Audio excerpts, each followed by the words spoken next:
The Ontario Occupational Health and Safety Act outlines responsibilities or duties for workers, as well as important health and safety rights. Under the OHSA, workers must follow the health and safety policies and procedures given to them by their employers or supervisors. This is very important during COVID-19, as these policies protect from getting or spreading the virus. If you do not understand a policy or procedure, ask for clarification so that you can keep yourself and others safe. As we will get to, workers should also bring up any concerns around health and safety policies. Workers must work safely, so be conscious about how you are working and do so in a way that does not put yourself or others in danger. Always use or wear any safety equipment, protective devices, or clothing that an employer requires.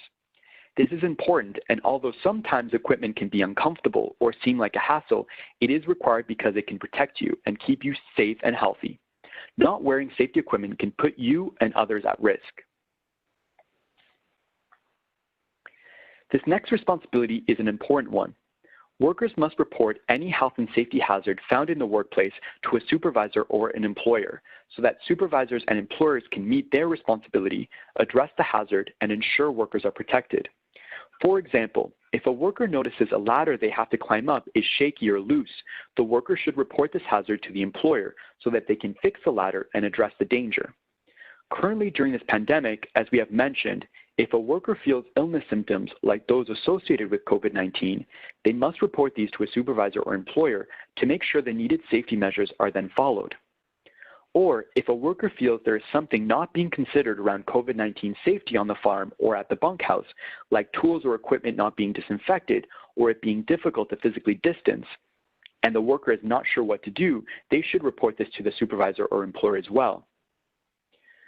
Workers should never remove or make ineffective any protective device put on equipment or tools, like a guard or a shield. Those are there for the protection of the user. Workers should never use or operate any equipment or work in a way that may endanger oneself or a coworker. So, for example, if you are driving a vehicle with coworkers in the back, drive safely. Or if you are in charge of spraying pesticides on your farm, follow your pesticide sprayer safety procedures and ensure you are spraying in a way that is not going to put yourself or coworkers in danger of pesticide exposure. Do not engage in any horseplay, fights, pranks, or rough conduct. If there is anything that you do not understand, always ask for clarification from a supervisor or an employer so that you can meet your responsibilities for health and safety. This video was produced by staff from the Occupational Health Clinics for Ontario Workers, or OCHSA.